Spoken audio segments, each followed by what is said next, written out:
書5章主日學。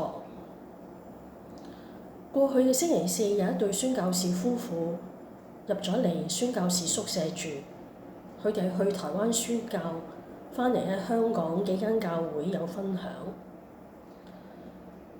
雅各書回應好多我哋生活上嘅事情，但係我哋無望大使命。馬太福音28章16到20節，11個門徒往加利利去，到了耶穌約定的山上，他們見到耶穌就拜他。然而還有人疑惑。耶穌進前來對他們說：天上地下所有的權柄都賜給我了，所以你們要去，使萬民作我的門徒，奉父子聖靈的名給他們施洗。凡我所吩咐你們的，都教訓他們遵守。我就常與你們同在，直到世界的末了。雅各書5章1至20節，係你們這些富足人啊，應當哭泣號啕，因為將有苦難臨到你們身上。你們的財物壞了，衣服也被蟲子咬了，你們的金銀都長了銹，那銹要證明你們的不是，又要吃你們的肉，如同火燒。你們在這末世只知積賺錢財，工人給你們收割莊稼，你們虧欠他們的工錢。這工錢有聲音呼叫，並且那收割之人的怨聲已經入了萬軍之主的耳了。你們在世上享美福，好宴樂，當宰殺的日子，竟嬌養你們的心。你們定了義人的罪，把他殺害，他也不抵擋你們。弟兄們啊，你們要忍耐，直到主來。看啊，農夫忍耐等候地裏寶貴的出產，直到得了秋雨春雨。你們也當忍耐，堅固你們的心，因為主來的日子近了。弟兄們，你們不要彼此埋怨，免得受審判。看啊，審判的主站在門前了。弟兄們，你們要把那先前奉主名說話的眾先知當作能受苦、能忍耐的榜樣。那先前忍耐的人，我們稱他們是有福的。你們聽見過約伯的忍耐，也知道主給他的結局。明顯主是滿心憐憫，大有慈悲。我的弟兄們，最要緊的是不可起誓，不可只在天起誓，也不可只在地起誓，無論何誓都不可起。你們說話是就說是，不是就說不是，免得你們落在審判之下。你們中間有受苦的呢，他就該禱告；有喜樂的呢，他就該歌頌。你們中間有病了的呢，他就該請教會的長老來，他們可以奉主的名用油抹他，為他禱告。出於信心的祈禱，要救那病人，主必叫他起來。他若犯了罪，也必蒙赦免。所以你們要彼此認罪，互相代求，使你們可以得醫治。義人祈禱所發的力量是大有功效的。耶利亞與我們是一樣性情的人，他懇切禱告，求不要下雨，宇宙3年0.6個月不下在地上。他又禱告，天就降下雨來，地也生出土產。我的弟兄們，你們中間若有失迷真道的，有人使他回轉，這人該知道，叫一個罪人從迷路上轉回，便是救一個靈魂不死，並且遮蓋許多的罪。雅各書5章忍耐與信心。1、警戒富足不義者。雅各書5章1至6節。哭泣同埋號啕，常被先知們用嚟描述當耶和華嘅日子來到嘅時候惡人嘅反應。事實上，呢個字只喺舊約先知書出現，總出現喺審判嘅段落當中。呢個背景好清楚説明，那將臨到富人的苦難唔係指俗世暫時嘅苦楚，而係指神喺審判之日將量俾佢哋嘅刑罰。具體論及富人，有錢嘅人可能犯嘅罪行有不義之財嘅積聚、不公平嘅分配、浪費嘅自私行為、殘酷嘅報復行為。弟兄姊妹，我哋自己會唔會有陣時都有浪費嘅行為呢？1至3節雅各責備啲有錢人，佢哋顯然唔係基督徒，有錢唔係罪，點樣花錢係雅各要指正嘅。呢有錢人只知道積聚財寶。雅各開始嘅時候已經宣佈苦難要臨到佢哋嘅財物好多，但係冇作好嘅用途，財物已經變壞，甚至生鏽。那獸要證明你們的不是，又要吃你們的肉，如同火燒。你們在這末世只知道積賺錢財。雅各書經文當中嘅語氣似乎提醒讀者唔好忽視，而家已經係末世。由耶穌基督降生嚟到世間已經係末世。使徒行傳1章11節，這離開你們被接升天的耶穌，你們見他怎樣往天上去，他還要怎樣來。信徒嘅生活就係預備主再返嚟。生鏽，連金銀都會有鏽。短暫對永恆。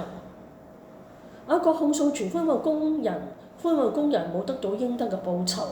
佢哋都需要生活費嚟到生活，佢哋傳福音、餵養初信者或者牧養基督徒，亦都係需要生活費。雅各形容呢個好似係收割莊稼嘅工作。當時社會中有人聘請人收割自己田地，俾佢哋人工，但傳福音者嘅生活費被虧欠咗。雅各書5章2到3節，古時候主要嘅財富有3樣：穀米、衣服同埋金銀。佢都會損壞，所以係短暫嘅嘢，絕對唔係生命嘅保障。如果我哋將自己寶貴嘅生命交託咗俾呢啲嘅嘢嘅時候，未免太愚拙啦。呢個亦都係蘇永睿牧師喺雅各書小組查經從掙扎到成長裏邊所指出。作者勸告呢啲富人喺大難臨到之前趕快回頭悔改。1到6節指出社會不平係一種罪惡，信徒應該發揮基督嘅愛，關懷照顧不幸嘅人。萬軍之主嘅稱呼描繪出神係全能嘅、有力嘅一大軍隊嘅領袖。有時呢個軍隊係世上，好比大衛表達佢對爭戰結果嘅信心嘅時候，佢話佢係奉萬軍之耶和華嘅名，就係以色列軍隊嘅神。但係更多時候佢指嘅係天上嘅軍隊。以賽亞喺佢有名嘅異象當中見到萬軍嘅耶和華，而呢個稱呼變成佢喜愛嘅一個稱呼。佢常用嚟形容神將賜俾以色列同埋列國嘅審判，好比喺以賽亞書5章9節，呢個審判特別係同欺壓窮人有關聯。雅各書5章6節，你們定了義人的罪，把他殺害，係指咩人呢？從本章手段所描寫嘅富人對待窮人不義嘅情形睇嚟，呢啲富人係當時喺猶太基督徒當中有權勢嘅人，佢哋貪愛財物，為富不仁，欺負窮人，嬌養自己。嗰貧窮而誠實嘅人受咗佢哋嘅支配同埋指責同埋剝削，忍飢捱餓，不得憐恤。咁樣觀察，義人可能係指當時呢啲受欺壓嘅無辜嘅人，或者只受迫害嘅基督徒，佢哋被定咗罪，遭到殺身之禍。但有人以為呢啲義人喺原文上係單數，可能係指耶穌基督，因為佢係稱為義者，受逼迫而被賣被殺。第二點，忍耐等候主嘅再嚟。雅各書5章7到11節。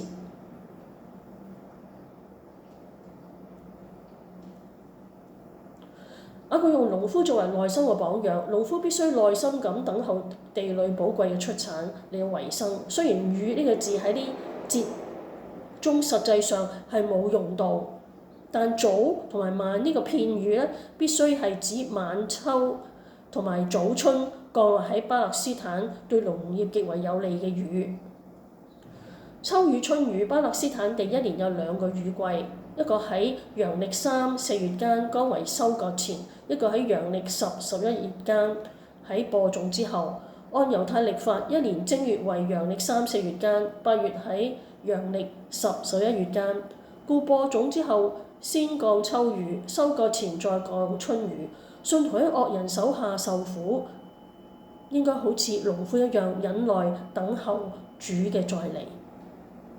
農夫耕田，主嚟呢個主來嘅來者希伯來文咧有存在之意，佢係指一個統治者喺合適嘅情況下到去統治嘅地方去察訪嘅意思。忍耐唔係只係指咬緊牙關或者係逆來順受，係一種有期望嘅態度。農夫能耐心守望住一片似乎係荒蕪嘅田地，因為佢確信每一滴付出嘅血汗都會有結果。佢有勞力耕作時能耐心，因為佢嘅努力必有收成。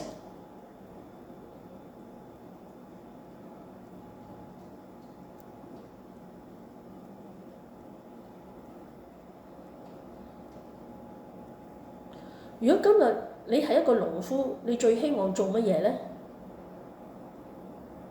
咁有人就係講到希望種粟米，但喺屬靈裏邊，你希望做咩呢？喺屬靈嘅境界亦都係咁樣，我哋已經睇到神可以藉住我哋所經歷嘅苦難同埋傷害，喺我哋嘅生命中結出珍貴嘅品質嚟。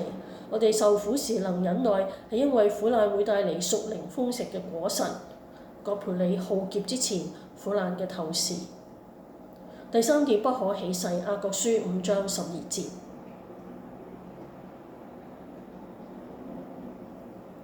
雅各喺呢度禁止嘅起誓唔係指污穢嘅語言，而係指用神嘅名嚟保證我哋所講説話嘅真實。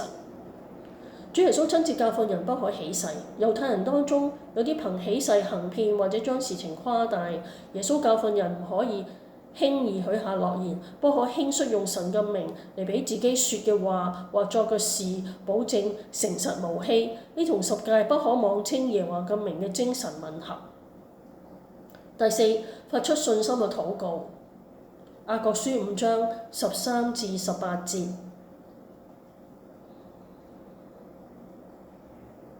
受苦時禱告係雅各喺第10節用嚟指眾先知嘅同一個字，指各種嘅苦難同埋試煉嘅經歷。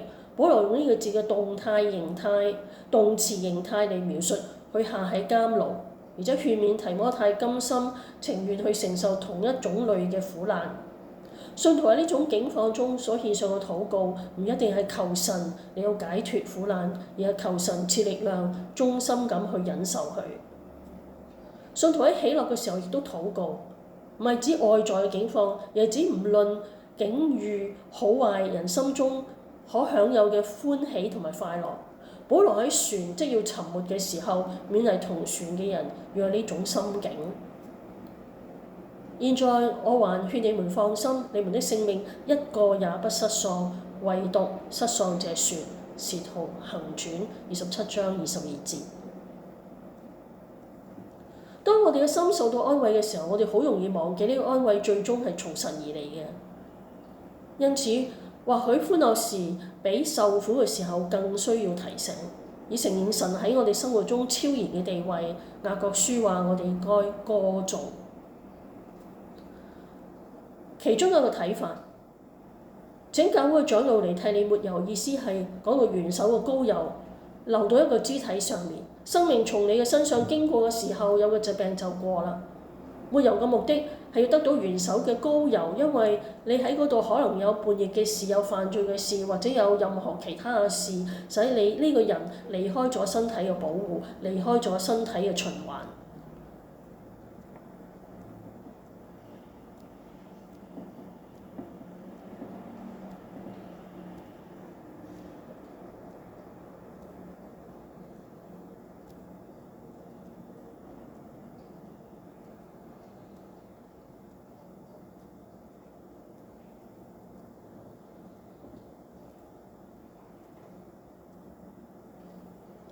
長老喺教會裏邊係代表，係地方身體嘅代表身體將你擺喺身體嘅循環裏邊，有生命嘅流通。若元首嘅膏油咧，係恢復流通到你呢個肢體。另一種睇法又係古代治病嘅藥物，耶穌就曾用油抹病人治好佢哋。本書讀者為猶太人熟悉呢種治病嘅方法。雅各所着重嘅係信心嘅禱告，而非抹油嘅儀式。奉主嘅名用油抹他，油係當時普遍使用嘅藥品。醫生通常將油抹喺患部進行按摩，所以呢句話意思係要求聖徒唔單止係使用屬靈嘅辦法，亦都係採用神所賜肉身嘅各種方式互相嚟到説明。喺呢度我哋能夠感受到用物質服侍教會嘅必要性。呢段經文提到一位屬靈嘅人物以利亞，列王記上17至到18章，佢禱告就唔落雨，後來佢同巴力先知對決之後，禱告雨降下，所以佢係聖經裏邊預表咗耶穌基督嘅禱告，亦都係禱告得應允嘅典範。第5點，拯救迷路嘅罪人。雅各書5章19到20節，我的弟兄們，你們中間若有失迷真道的，有人使他回轉，這人該知道，叫一個罪人從迷路上轉回，便是救一個靈魂不死，並且遮蓋許多的罪。最後，雅各勸勉大家活出一種使人得拯救嘅生命。有好多人係迷路嘅人，我哋要帶領佢哋回轉，拯救迷失者嘅靈魂，亦都遮蓋好多嘅罪，使人重新返到去神嘅恩典當中。靈魂 soul 呢個詞語經常被用作係個人嘅同義詞，喺聖經當中有被翻譯為生命或者係人。無論係失喪嘅或者得救嘅都擁有靈魂，因為上帝為我哋所有人注入咗生命氣息。創世記2章7節，佢話又話神用地上嘅塵土造人，將生氣吹在他鼻孔裏，他就成了有靈的活人。前日宣教士宿舍嘅宣教士夫婦分享到，佢哋係喺台灣係服侍一啲智障嘅。咁原來其他嘅教會好多人都忽略咗，其實智障嘅人佢哋都係需要福音。咁神亦都係差派咗預備咗佢哋係去台灣嘅服侍，因為佢哋喺加拿大嘅時候咧，喺教會裏邊咧，亦都係服侍呢個特別嘅群體。我哋本堂嘅宣教士中間嗰個就係黃傳道，佢係喺英國嚟，係服侍一啲國內中國大陸國內去嘅學生，將來咧亦都係可能係喺國內裏邊去繼續去跟進呢啲曾經喺英國信主嘅人。總結，雅各書第5章強調婦人嘅審判、信徒嘅忍耐、禱告嘅能力同埋挽回迷失者嘅重要性。呢啲教導提醒我哋要忠心於神，活出公義、信心同埋愛嘅生命。我哋亦都為因活出信仰而坐監同埋受苦嘅人禱告。求主憐憫。